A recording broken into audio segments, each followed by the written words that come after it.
Jason Isaacs, welcome to An Actor Despairs. How are you doing, brother?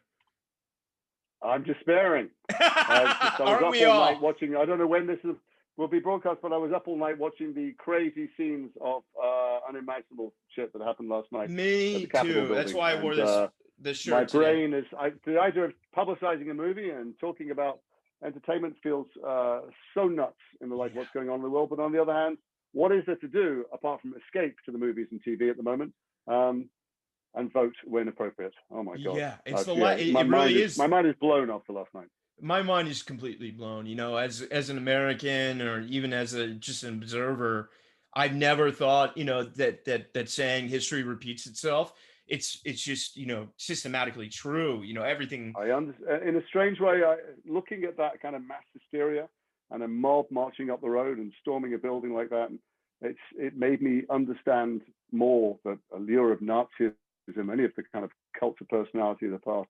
That man could have driven those people to do that, many of whom had not planned to do it before they got there. I don't think. Yeah. It's just utterly terrifying. But anyway, I don't want to just we can talk Yeah, yeah. politics and We'll Trump we'll, we'll forever. talk about rainbows And and I don't want butterflies and ponies, but I to want whatever. to before we start, man. I want to say, Your title is An Actor Despairs. yeah, And yeah, it that's what I'm is, despairing but about. it There's is two things to hopeful. despair I about love in the. the world right now. Man, I gotta say, man, you are literally in my top five of all time favorite actors, man. Watching you work, you've been a real Well, who are the hero. other four? Who are they? What's Rufus my Sewell, company? Who am I with? Rufus Sewell, Shea Hey, we Wiggum. were at drama school together. No way, you're at Central. Yeah, great. Glenn Yeah, Fleshler, yeah, and probably Christian Bale. yeah. Good actor.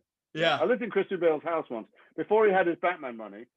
He and his wife very generously, through someone we knew, rented their house out to me when I had been away for a while. And it's a really lovely little house and a little tiny little swimming pool. And I went away to make a movie while my wife was there, and something went wrong with the water and the sewage, and it backed up, and she was ankle deep in I don't know a nice way to put it, effluent.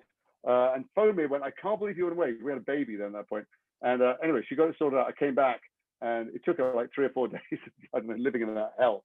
I came back, Living in shit. I said, well done, darling. I went away 2 weeks later to do another bit in the movie, and the same thing happened.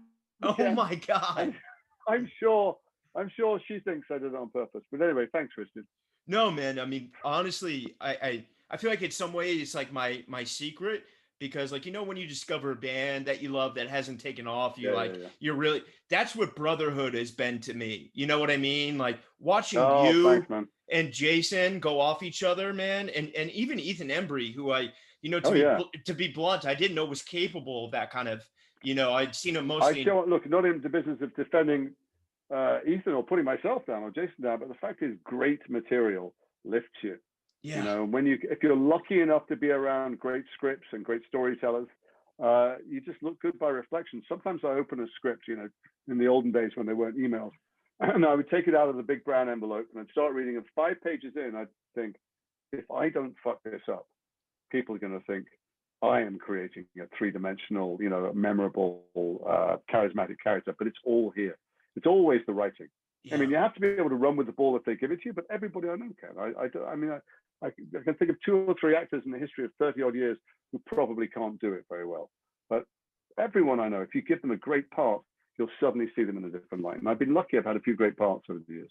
Well, man, it's one of those things, though. I hear that, but also it's you, in the sense that, like, one of the reoccurring themes on this podcast is the separation between good acting and great acting. And good acting are those actors that can make a living just playing the same personality type over and over again. And I get it, no judgment, but great actors are transformational and make such nuanced and distinct choices that no other actor in that world could have brought the character to life the way you did with Michael Caffey. And even in something like Harry Potter, the choices you make, man, you're a legend, brother. I want the praise. Don't get me wrong. I want the praise. I'm an actor. I'm a bottomless pit of need for flattery. But it's just, I've seen actors suddenly command the attention and respect of the entire world because they suddenly got a great part in something that, what's the name of the actor? I can't believe I forgot his name. Who was in Whiplash and Miles was Teller nominated and played the the older actor. Oh, J.K. Simmons. Yeah, Jacob, of course, Jacob Simmons. up until then, he'd often been asked to play some version of the same part. Yeah. And you give him something that is magnificent, and he, of course, is magnificent.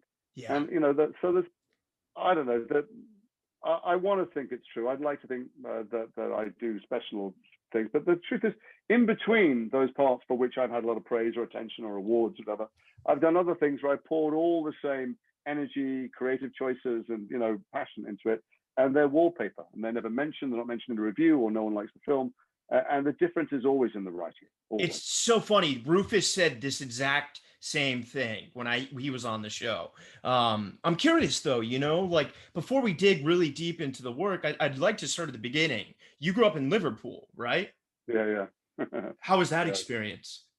Well, I grew up in a little kind of self-created ghetto of Jewish people in Liverpool who had, were second generation of people who had come over from escaping the pogroms in the 1890s, so the third generation.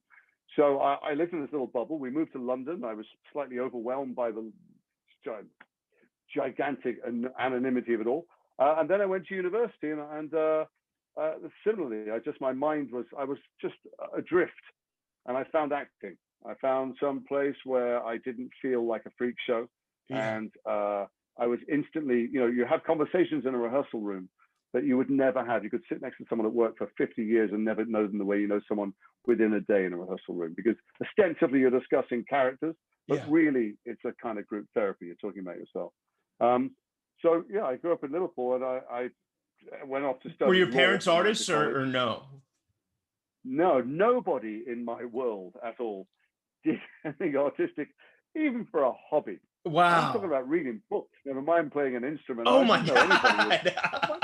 My dad left school at 15. He was dirt poor, and he made a living for himself, and a good living enough to send his kids to college. We're the first generation to go to college. Yeah, and there was an understanding that we would do proper professional jobs. I have a brother who's a doctor, a brother who's a lawyer and stuff. We would grow up to be more respectable than he was, and have secure lives. So when I decided to go to drama school, having studied law, it was a seismic shock in the family. And even to me, I still, I remember vividly the day that I decided to actually go to drama school, having got in, thinking, what the fuck am I doing? Yeah. Why do how am I jumping off into this surreal land when my path was mapped out? I'll try it. I'll dip my toe, and then I'll come running back into the world of suits and ties. And here I am, decades later. So talk to me, as you were younger, living in London, obviously there's the West End there, and there's so many amazing, young youth theaters. Were you ever seeing anything, even if it was a field trip for school? My family, it's odd because I'm English and because I speak well sometimes, although I have a very drifting accent, depending on who I'm talking to. It's assumed by other people that I am either well educated or culturally or academically or well read, and none of the above is true. My family sat in front of the television. That's what we did. We ate and sat in front of the television all the time. I've got 3 brothers. We did a lot of sports as well, but that's all we ever did was watch television. It never, of course, occurred to me in a billion years I would be one of those people on television, but that's all we did. We didn't go to the theater. We didn't go to galleries. I didn't see opera or music or even bands. It was TV. That's all I did ever. Wow. What was it? Were there anything in particular you remember show wise? Oh, it's just one of the great things. I don't be one of those people go, well, it was all better back in the 1950s. But one of the great things about growing up, when I was growing up, is there were only 3 and then 4 channels. Yeah. So the entire nation was forced to watch whatever the BBC had decided to put on. So it meant you got a huge eclectic menu. You would watch the thing that you like, but then you watch the thing your dad liked, your mum liked. And then you watch this state of the nation drama written by some of the best writers ever that you would never choose nowadays, because if you want to, you can just watch anime all day long. Yeah, or, totally. French midget baseball or whatever the hell it is.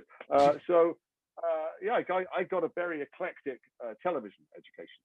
Amazing. And then I went off to university, and I was stunned that my peers had been doing things like reading books or traveling or enriching themselves in other ways.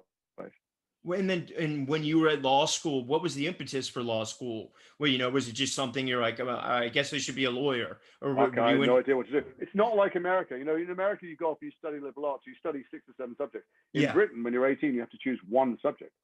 So whether it's history, English, art, math, economics, whatever, a single subject. Well, I didn't want to do any of the stuff I'd done at school because none of it excited me that much. And I thought, law is brand new. Everybody starts from scratch. Like a good argument. And great pay. I guess I probably thought I'd get paid well if I kept doing it. And then I drifted badly drunk into an audition after a week. Been there. 4 years sober.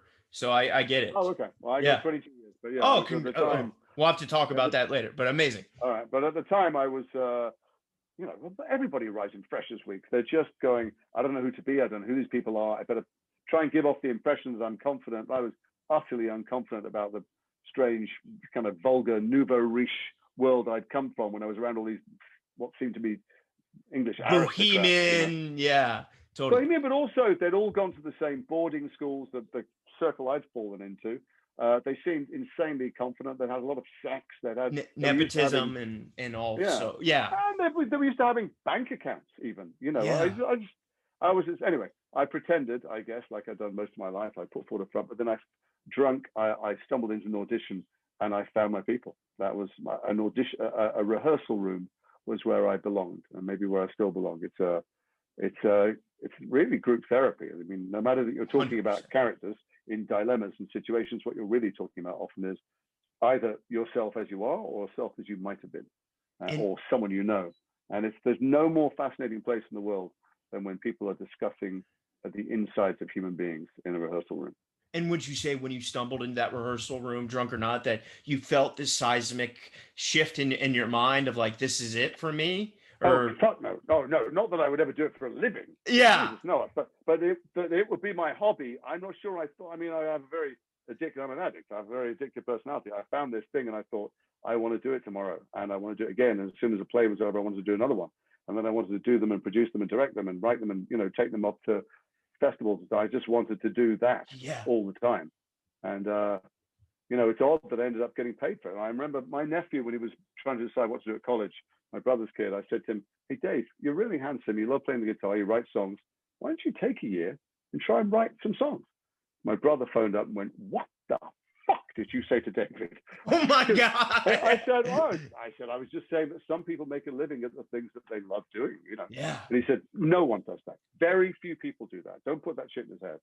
And, he's ended up being a doctor, a psychiatrist, and he loves his job. But I ended up doing something for a hobby and becoming so obsessed with it that I didn't really look up until suddenly it was the only thing I could do. Yeah. And at that moment, did you, as you were integrating yourself into acting and the scene, did you have like a mentor or a guide to tell you like, hey, you should go to one of these great drama schools? No. Wow. No, God, I didn't. I mean, even when I was a law student doing acting, doing it a lot, taking it to festivals and stuff and putting on plays, there were some people from the Bristol Old Vic Theatre School, the drama school, which was also in Bristol. Daniel Day-Lewis, right? Who were acting with us. In fact, my friend Sean Pertwee was acting with us, for instance. And I remember thinking, although we were in plays together and we were contemporaries, they were clearly from different genetic material because they were going to go and be professional actors.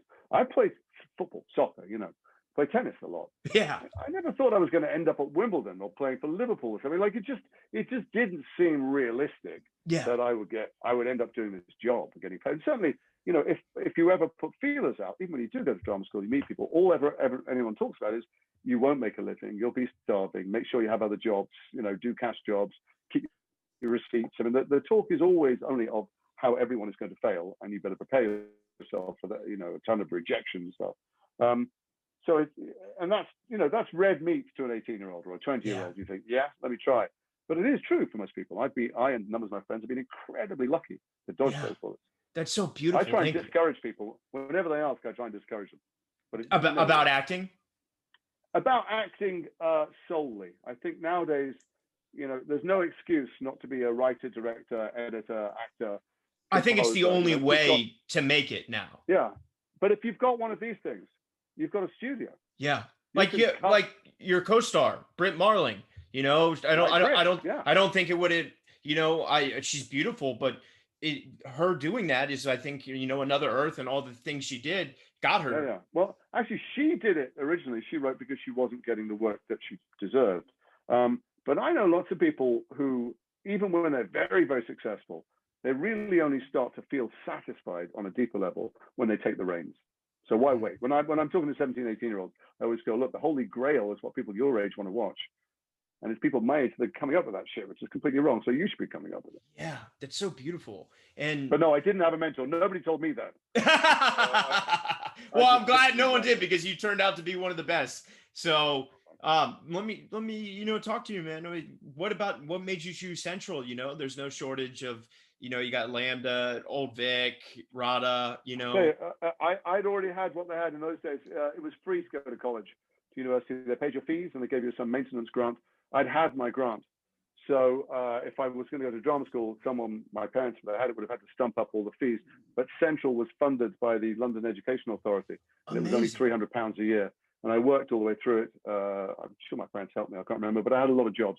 So I picked it just because it was cheap. And actually, one of the great things about Central then and all the drama schools then, which is not true now, is there was no academic requirements to get in. So there were people there who were, in those days, we would have called illiterate. Now we might call learning difficulties or, dyslexic.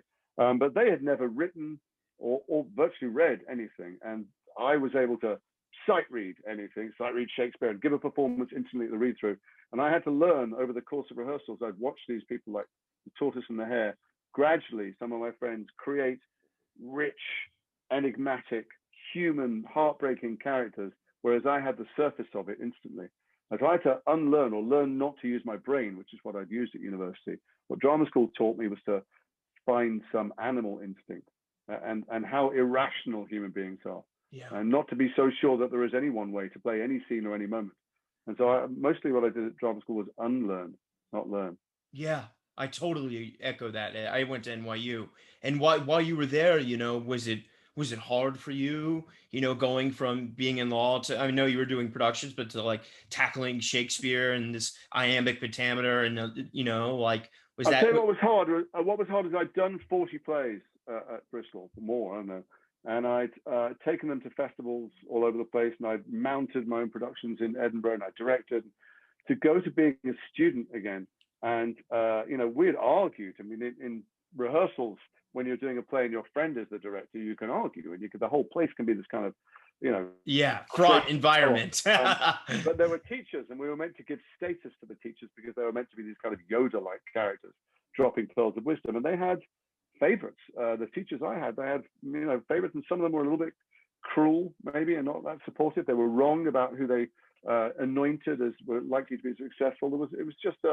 It was very partisan, and so the difficulty was going back to being a student. Not that I didn't have a lot to learn, but that these were the generation of people who taught me all moved on from Central. They now have an entirely new bunch of people who have come from the industry. Yeah. But mine were a lot of them past their sell-by date. So that was tricky. And also I was itching to get on with it. Yeah. I wanted to get out in the professional world. Two years or 3 years? It was 3 years. 3 years. If you were playing someone older, you put a bit of grey on your temples, you arch your back. Like everyone's the same age. Yeah. Mostly anything I've ever learned about acting, I learned before I went there. And also on the job. On the job, you just watch people, and I've been lucky enough to be around some amazing actors, and you just absorb truth and honesty and their ability to open themselves out and to try and let all pretense go as far as possible. Yeah, that's so beautiful. And while you were there, did you, because like I'll be honest, I fucking hated my drama school experience. Did you enjoy it or no?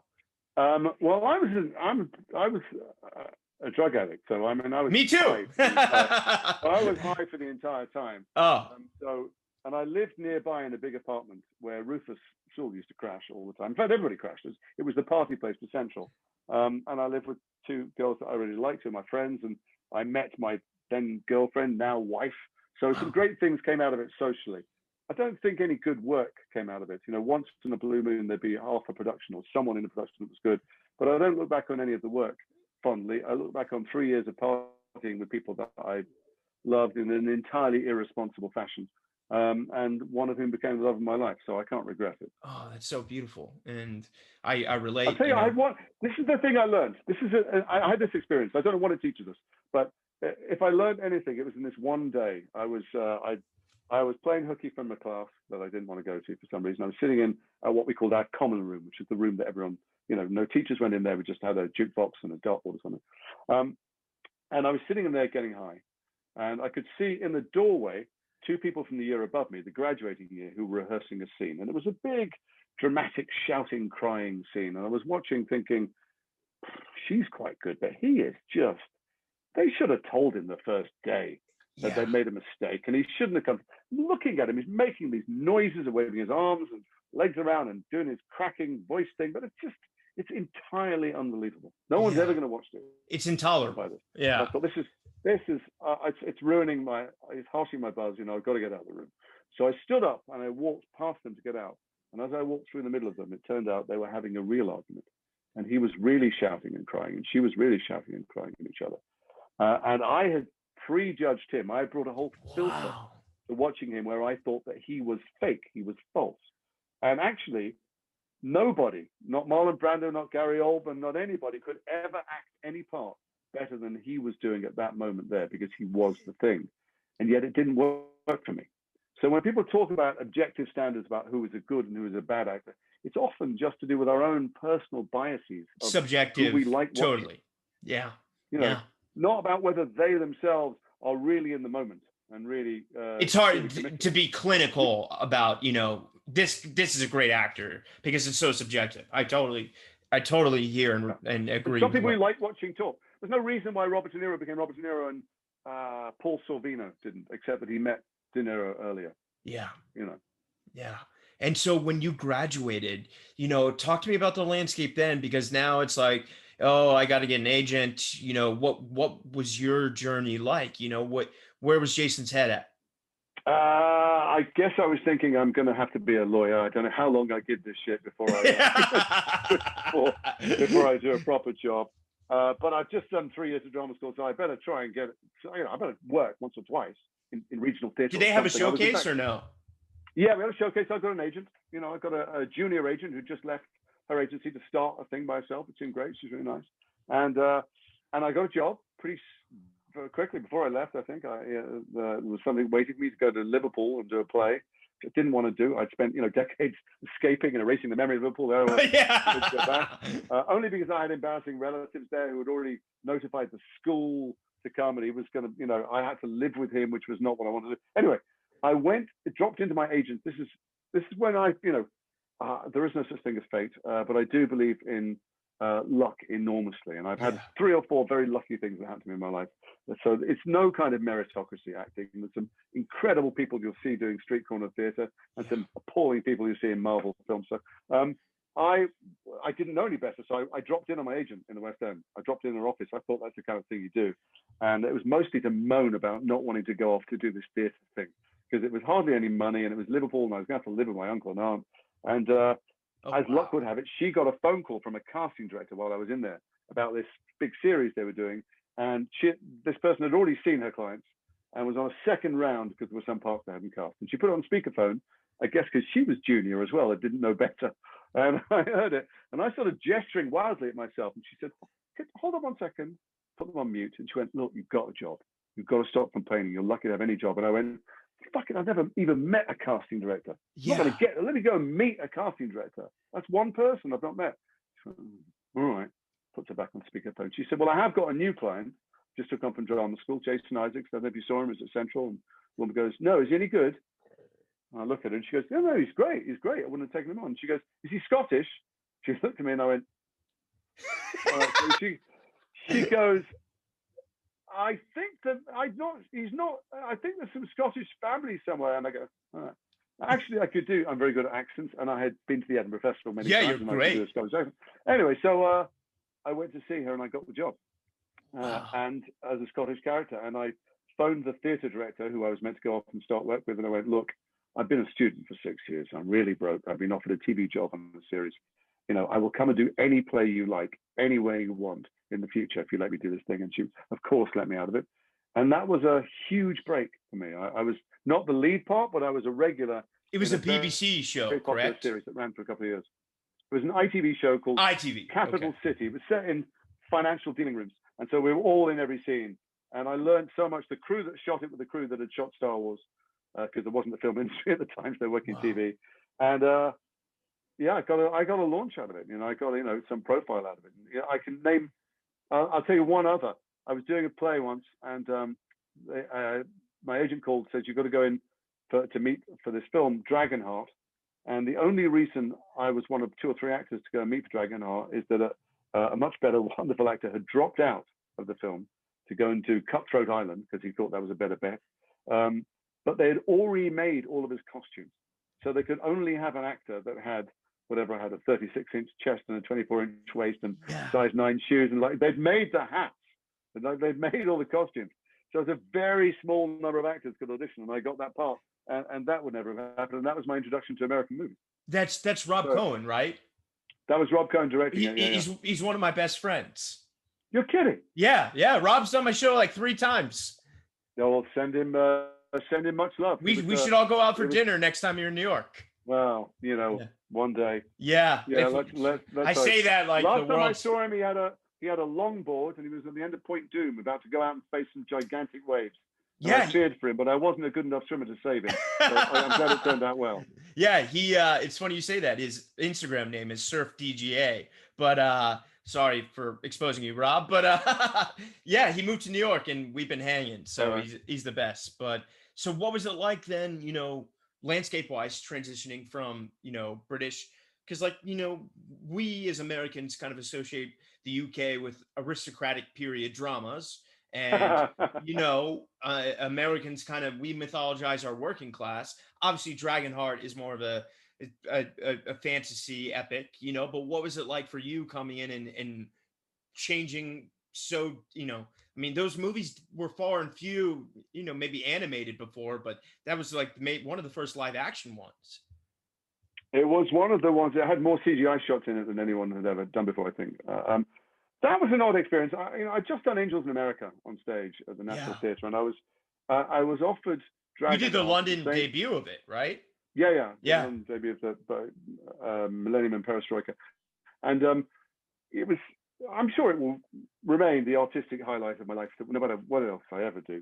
And it was an amazing experience every day, not just for actors in it, but for every audience member that saw it. So we knew that something very, very rare had happened. So I don't know what the hell to do next, but it felt very unlikely to live up to that. And I was offered I can't remember what, some prestigious show at the National, some kind of Russian, Scandinavian, Hessian pants kind of play, which felt very much in the zone of respectable acting. And I was also offered this third villain on the left in a CGI dragon movie.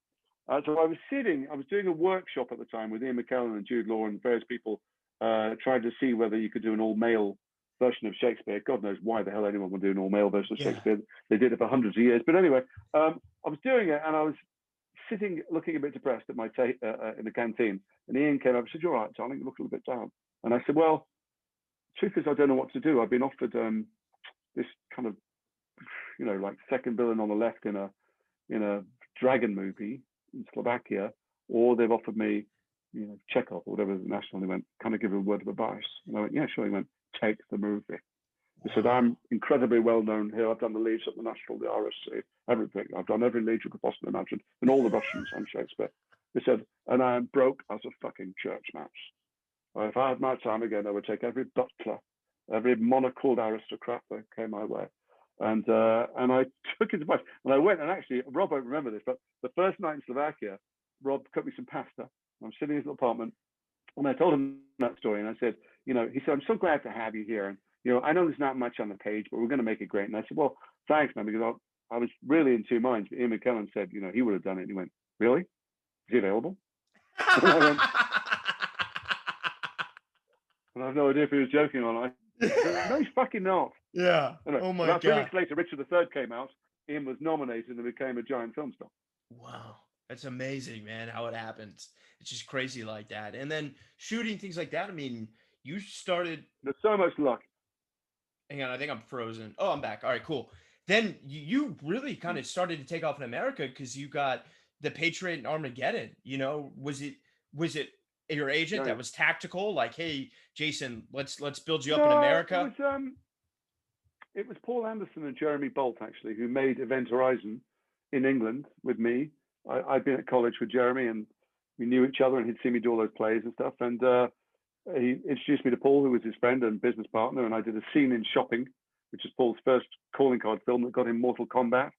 So then Mortal Kombat got made in the Toast of Hollywood, and they said, "What do you want to do next?" And he said, "David Webb Peoples is my favorite author." And Jerry Weintraub, this is a total IMDb list. Jerry Weintraub said to him, "I've got a David Webb Peoples script," which he didn't have, but he was a very smart operator. And Paul went, "Okay, what is it?" And Jerry bought, I think, the script for Soldier, and took it to Paul Anderson. And Paul Anderson said, "Okay, and they said, let's have Kurt Russell in it." He was very hot at the time.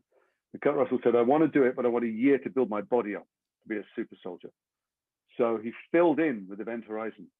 It was like a filler movie for Paul. Wow. And since I'd had one scene in Shopping with like 3 lines in it, I ended up being in Event Horizon, and Event Horizon had an LA premiere. And so I went, and then I got an agent there, and I went to a whole bunch of meetings with a million people. And actually, nothing came of it. I did a million general meetings. Young actors do these general meetings now. Yeah. You know, just, even old actors do, and because the people don't know who you are. And you sit, and you pretend that it's a social encounter, but it's nothing like it, because when they're done with you, you're out the room, and I guess you're meant to show off in the meetings. Sell yourself, sort of characters, or you know, they're meant to be charismatic, or you're meant to be, I don't know, chameleon-like. I don't know what the fuck you're meant to do. They're always awkward and terrible, and I don't like doing them. I'm still sometimes asked, and I go, "Tell me a project." I still got a project. Anyway, I went in and did a million general meetings, and I read for some films. Nothing happened. And I came back to England. I can't remember what I did, some job somewhere. And then I know I got a job in Ireland in a film called Divorcing Jack, which was a Northern Irish comedy with Rachel Griffiths and David Thewlis. And I went and I spent a week researching and rehearsing there with the IRA. And, you know, it was before peace was made, so it was kind of hairy. And it was a late Sunday night. I'm going to shoot Monday morning, and a phone call rings at 3 o'clock in the morning. And it's an agent from LA. I didn't have an agent there. I'd been lent an agent for the time I'd been there for Event Horizon. He'd just done a favor for someone in England, sent me out on meetings. But he called and he goes, "Hey, Jason, it's Chris." And I got Mary and Mike and Tom from the agency, and I got Tony and Des and Dory from Disney on the line. I went, "Okay, you know, it's 2 o'clock in the morning." Yeah, but we had to talk to you. Like, "Okay, great. What's up?" They go, "It's fantastic news. Michael Bay would like to offer you a part in Armageddon." And I said, "That's great. What is that? Who's that person?" And they said, "You remember when you were here 6 months ago and you met a bunch of people? Remember the space movie?"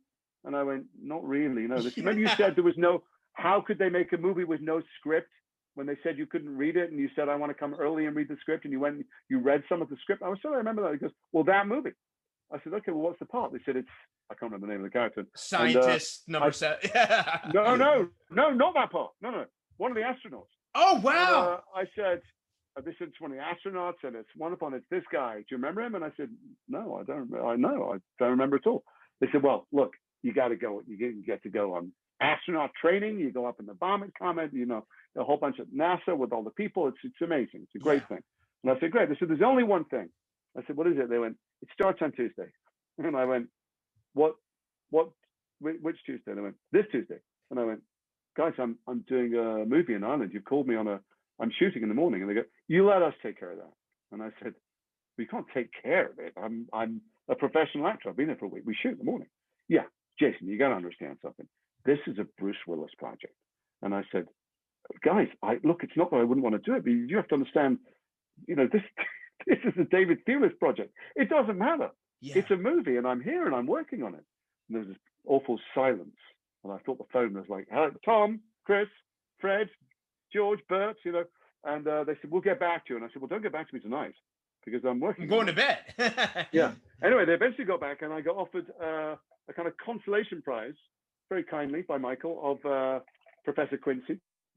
And so I took it, because the agent said, "Listen, they're going to pay for you to be in LA. It's 8 days over 5 months. And the rest of the time, they're just going to pay for you to live here, and we'll send you out another meeting." I said, "Oh, that's fantastic." So the first day, I go to the set and I do my only dialogue scene, the dialogue scene which I sit at the table and do the, you know, catch up and MIT and all that stuff. And Michael goes, "Hey, come here.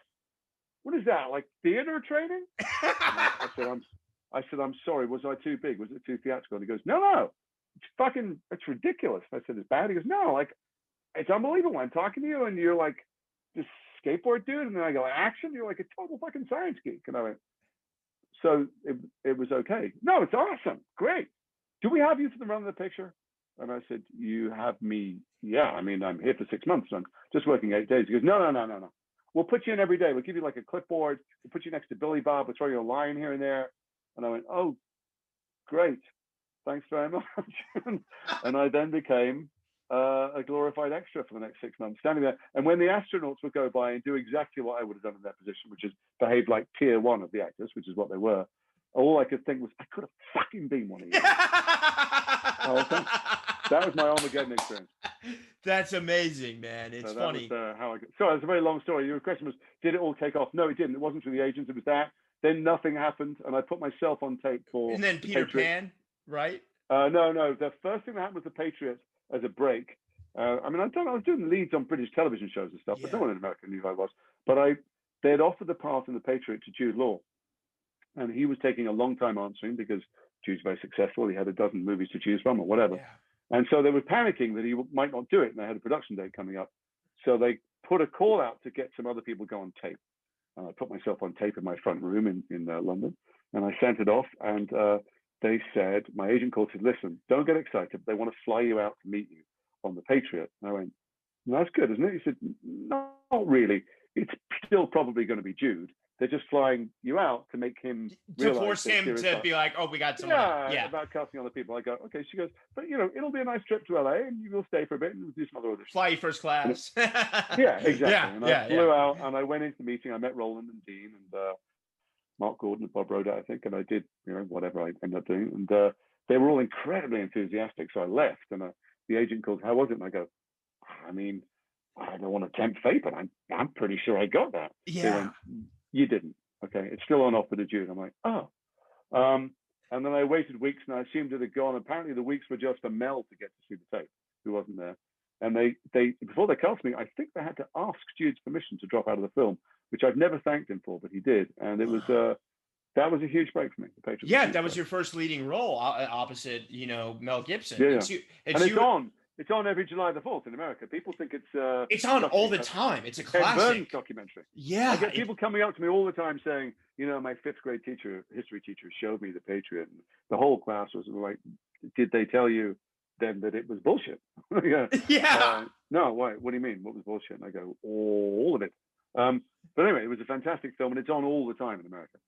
Yeah, it totally is. And you're so amazing in that film. What was it like, coming up and sparring with someone like fucking Mel Gibson? There are many things we said about Mel in other contexts, but he was incredibly smart and is incredibly smart as a storyteller. And he knows now, I mean, he always knew that film like that is as good as its villain. That you have to give power to the antagonist. So he played scared of me, which is not something that most Hollywood. You have so much power in that role. It's just, it's amazing. Not me. I mean, I played lots of antagonists. Yeah. I ride up. I'm given a spectacular entrance. I have the tallest horse coming in slow motion, and then I kill the hero's children, and he's scared.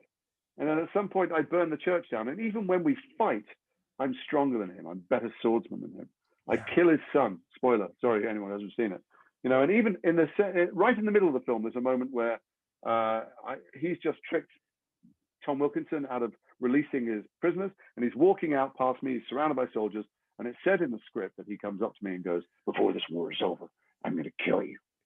And it said for the first time we see Tabington scared, and he steps back.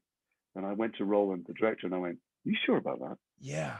And he said, and this is the other thing. Roland was a wonderful collaborative director. Allowed me, who was a nobody, still a nobody, but it was a nobody in the hierarchy of Hollywood, to have as much creative contribution as anybody else. So I said, I don't think that makes sense. What do you mean? I said, well, if your villain is scared of the hero halfway through the film's over. Yeah. He goes, yeah, okay, sure. So what you want to do is maybe simply something else. And I went, yeah. He goes, so try it. I said, should I say something to Mel? He goes, no. So we shoot the scene, and Mel walks past me, and he comes up face to face, and he goes, before this war is over, I'm going to kill you. And I took my sword out, and I turned it around. In the final cut, we're in too close for you to see that. I turned around, and I offer him the handle. And I said, why wait? And Mel, well, I thought he was going to kill me. His eyes just went electric. He was so fucking angry. And he looked around. I thought he was looking over at Roland, the director, to say cut, and looked at everybody else. And then he just finally spat out, soon. And he walked away. And when the Roland did say cut, I ran over to Mel. I went, mate, I'm really sorry. I mean, I wanted to try, but Roland told me not to tell you. He went, I fucking loved it. And because he's a proper actor. Mel. Yeah, well, you know it's great. A proper actor, and he knows how to be in the moment. And so there were many moments like that in the film that the film gave me power. Roland gave me power. So when people say I was offered a lot of villains afterwards in a lot of films opposite, very testosterone leading men, but on this paper they were idiots, and they were the heroes ran rings around them from the beginning, and they were never bothered even slightly by them. I should have done it for the cash probably, but I didn't want to do them because I felt the Patriot was a great villain. I didn't want to dilute it. Man, I always thought you would make you and Rufus both would make a great Bond. Was that something you were ever in the running for? No, not for a split second. It's odd. When the newspapers were running, wanted to put a list of people with odds next to them, they put my name there. But it was, they knew who it was for a long time. They knew it was Pierce, even when it was Timothy Dalton, because Pierce was forced to go back to doing Remington Steele. And then I think they knew it was Daniel easily for a long time. And Daniel's the right person to do it. Frankly, I did Angels in America with Daniel, and he just, apart from being a lovely man, a good actor and stuff, he just was one of those people that people, kind of electric sexual charge around him. Yeah. Men and women fancied him. Men who didn't fancy men fancied him. I had to have a lot of sex with him on stage, and I'm as straight as you get. I still enjoyed making out with him. Yeah. He just has that. He has that very manly appeal. He was a perfect choice, and I was never in the fold. But nor would I ever be in the fold for a villain while it's Daniel either, because the press could have a field day with the fact that we'd had a lot of sex before on stage. It's so beautiful, man. I love it. And so when the Patriot comes out, what happens? Did you suddenly start getting a shitload of phone calls of just like, what, Jason, I need you in this. Jason, I need you in this. Jason. No. There is no point, by the way, at which I am popular and getting lots of offers. There's many offers. That's so wrong to me. I reboot a career every now and again with something after a year or two of it not happening. So if it looks from the outside like I go from job to job to job and have lots of choices, not true. No, the Patriot came out, nothing happened, and I didn't work for a long time. I turned down a good few cardboard villains in big films. Yeah. Because I actually did a play about Northern Ireland, again, about the Northern Irish peace process at the Royal Court. And then I did Sweet November, playing a drag queen, because I just wanted the variety of it. Yeah, totally. I made the mistake, which some I counsel young actors against, of thinking anybody was watching. Like people were watching my game of career chess. Yeah. Nobody gives a flying fuck what you do. But anyway, so I tried to vary it. And then I went to do Black Hawk Down, and I was one of a giant ensemble. And I thought, okay, well, I guess I'm not going to have big parts in films again. Yeah. And then Peter Pan came along, and I was Peter, and I had to audition for it repeatedly. PJ was very, very fussy, and I think either the studios or the producers at various points wanted Daniel Day-Lewis to do it and Robert De Niro to do it and various other people. And it came down to a screen test between me and Rupert Everett, who had been in My Best Friend's Wedding, which PJ had done before. Yeah. And I assumed it couldn't possibly be me, because Rupert is a fantastic actor and knew PJ. But for whatever reason, maybe he wanted to change. I don't know, but he chose me against, I'm sure, a lot of us people, forces gathered against him. And that was a fantastic experience. And because of that, I wanted to turn down Harry Potter, because I was offered Harry Potter at the same time. I thought, well, I'm not doing two children, in a wig. And my agent bullied me into taking, and my godchildren, my nephews, my nieces, everyone bullied me into taking Harry Potter against my instincts. Thank God they did, obviously. Yeah. Wow. I mean, Lucius, what a character, man. I'm 30, but when I was younger, I liked him. And what was it like being a part of something that was, I think, God, at the moment in the culture, we spoke off air about, Taylor Lautner and the Twilight experience, but when Harry Potter came out, even just the books, it was like, it was something. I mean, the thing about being a Harry Potter, first of all, sometimes I get asked, what's it like being part of a successful franchise? Well, I just got paid an acting fee and went along and did some scenes. I don't make the lunchboxes. I don't open the theme parks. So my experience of making it was interesting. It was this odd thing. So it's a bit like a holiday resort you go back to once every year or 2 years, and you see the same people, you like them, but you don't see them in between. So I wasn't on it all the time. None of the adults were there for much, apart maybe from Alan or Michael. You'd go and do Yeah. a little bits and you'd leave, and you wouldn't be there for a long time. So it wasn't my life the way it was Tom, Rupert, Dan, and Emma's life. But there was something on the set, no matter who was directing, that I've never felt before, and never felt since, which is an absence of fear. On every project you ever do, no matter how bullish everyone's pretending to be, there is always the undercurrent, the subtext of, what if nobody watches this? What if we're getting it wrong? What if there's no audience for this? What if nobody buys a ticket? What if we get cancelled if it's a TV show? And once we were 3 movies into the Harry Potter films, you thought, okay, what can we do that's great? Because these books are great. They're beloved all over the world. People are definitely going to go and see this film. Yeah. And they had the time and the money and the inclination to make it great. And so, oddly, for texts, which were gospel, I mean, people know whether it's a semicolon or a full, a period or anything in those movies. Yeah. We all had a lot of freedom to improvise on set and to make scenes great, to find new moments, find things that weren't in the book and that were different from the book. All the directors created this, oddly, for a gigantic enterprise like that, this sense that we were a bunch of mavericks telling a story, because maybe you had the space. You only notice it afterwards when you go back onto normal jobs. You go, oh, that's what we have there. We have an absence of fear. Yeah, I'm getting the heads up that I gotta wrap up. Oh, damn! Someone else done. I'll come back to you. Yeah, please. So let me do what we're here to do, and we'll come back and we'll do more, because I fucking love you. You're a legend, brother. I like the sound of my own voice, and you're very patient to listen. Yeah, thank you, man. I love listening to you, and it means so much to me. Thank you from the bottom of my heart. Sorry, Alexa. I don't think we said the word Alexa, but she's talking. Alexa, shut up. Sorry. Let's talk Skyfire. What was it like? Doing a Chinese. Sorry, Alexa. Thanks, love. What was it like doing Skyfire? Yeah, it was awesome. It was a gigantic volcano movie. Simon West. Con Air, one of the best. Yeah, he can handle gigantic action set pieces so brilliantly. And it was painting with big, broad colors. Even the suit I'm wearing and the color skin they gave me, my black hair. And it was fun. I was Richard Attenborough. The story in brief is that I'm an entrepreneur.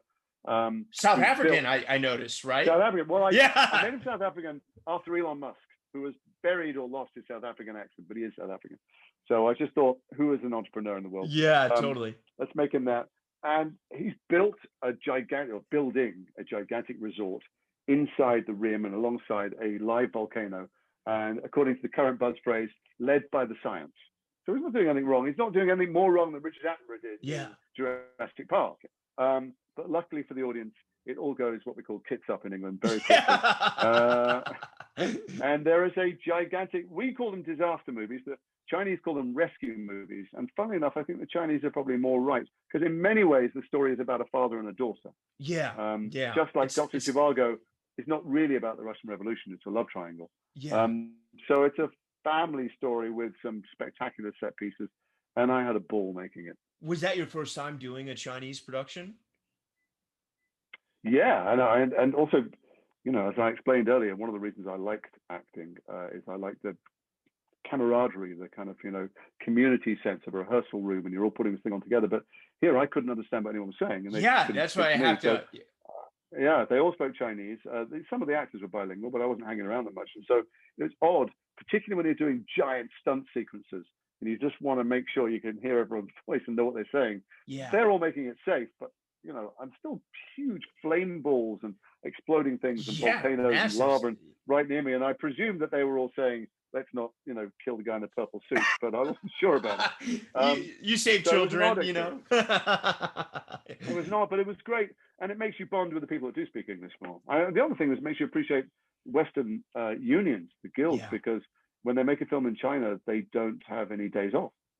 So they just work 7 days a week for 6 months, a year, whatever it is. They don't have a turnaround, so they finish at 2 a.m. and the next day starts at 6. That's what happens. On our film, we had some days off, and they couldn't believe it. They didn't know what to do with themselves. Wow. So that was interesting. And then the way Chinese people express themselves. I mean, some things are universal. Running from flame is universal. Totally. I love my daughter; she's still alive. Is universal. But how to ask a question. I had to learn to speak tiny bits. Yeah, you had Chinese in it. Yeah, you know, you do it phonetically. Asking, yeah, of course. But asking a question, you go down and get more aggressive. You don't go up, and you can't be soft. And so, things that you assume, I speak a bit of French and Spanish and other European languages. They're essentially the same. You swap the words, but we use the same intonation patterns. But to sense what a Chinese person is feeling, you can't just superimpose or imagine, extrapolate Western emotions. They manifest themselves in different ways. So that was interesting.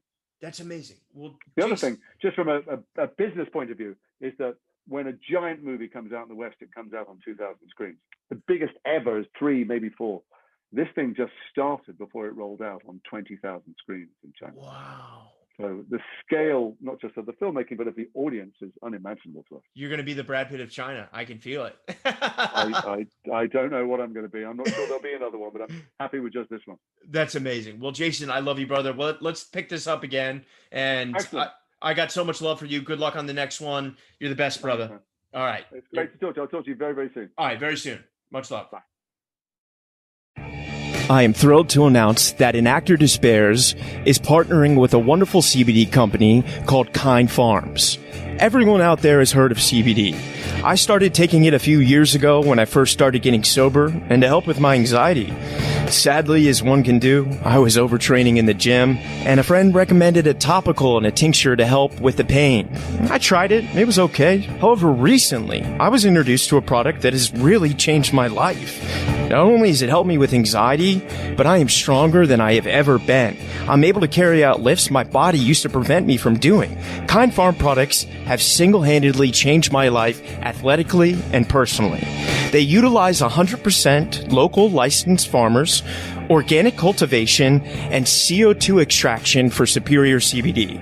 Kind Farms is turning CBD to a kind alternative to pharmaceuticals. Let's transform Tobacco Row into Hemp Row. If you want to get involved, please reach out. Together, we can make a difference. You can use my code RYAN10 for 10% off. You can find them on Instagram at Kind Farms Inc., all one word. That's KINDPHARMSINC, and their website is kindfarmsinc.com. Once again, my code for 10% off is RYAN10.